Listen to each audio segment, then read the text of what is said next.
Συνδέομαστε με τη Νέα Υόρκη και το Πανεπιστήμιο Hofstra, την τοποθεσία δηλαδή του πρώτου προεδρικού debate Hillary-Trump. Εκεί βρίσκεται ο βετεράνος πολιτικός αναλυτής του CNNi Jonathan Mann, ο οποίος βεβαίως παρακολούθησε το debate και θα μας μεταφέρει το κλίμα και τις εκτιμήσεις του. Hi Jonathan, good to have you with us. So, you were there. What is your assessment? Who won the debate? Well, thanks very much for inviting me. Who won the debate? I think it's too close to call, and I'll tell you why. The debate was really about two different things: motivating the supporters of each of the two candidates to come out and vote, keeping them involved in a campaign that's already 18 months and still has time to go, and persuading other voters, people who are unsure, people who are supporting one of the alternative candidates who have no chance of winning, people whose votes could still swing the election. In terms of persuading their base, I think both candidates did very, very well.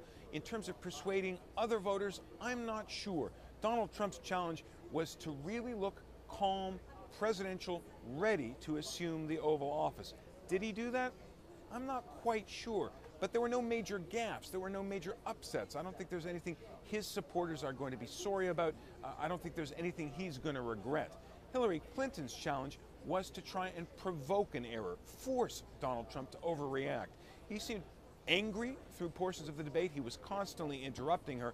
But again, I'm not sure she scored a big enough victory over him to really move the numbers. So, supporters on both sides will probably be happy. I think pollsters will have to tell us in a few days whether the outcome of this election is any clearer. It was too close to call going into this debate. It's still too close to call, I think, to me, now that the debate is over. What impressed you most and why?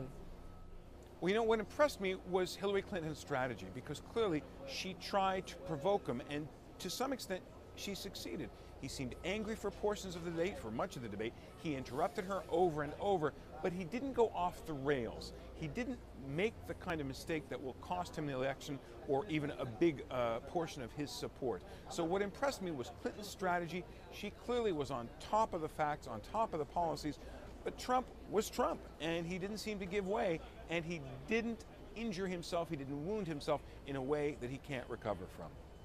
What is the bigger liability for Clinton from now on? What is the bigger liability for Trump? You know, the truth is, the liabilities they had coming into this debate are the liabilities they will carry forward. Donald Trump still is not as impressive as Hillary Clinton when it comes to the job of being president, of running a complex organization the size of the U.S. government. He didn't seem to have the facts and figures at his hand. He seemed at times to actually, once again, be saying things that simply weren't true. And that's not going to help him, obviously, because Americans are serious about who they're going to elect president.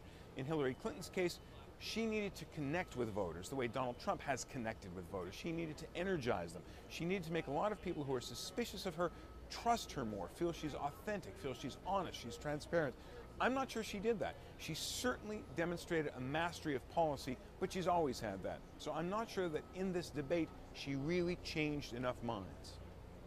In one sentence, what would be the ideal headline describing this very debate on the front page of a newspaper? A single headline to describe this debate, maybe Clinton and Trump meet, supporters pleased, undecideds still undecided. It was that kind of debate. Jonathan, thank you very much. Hope to have you with us next time also. Thank you.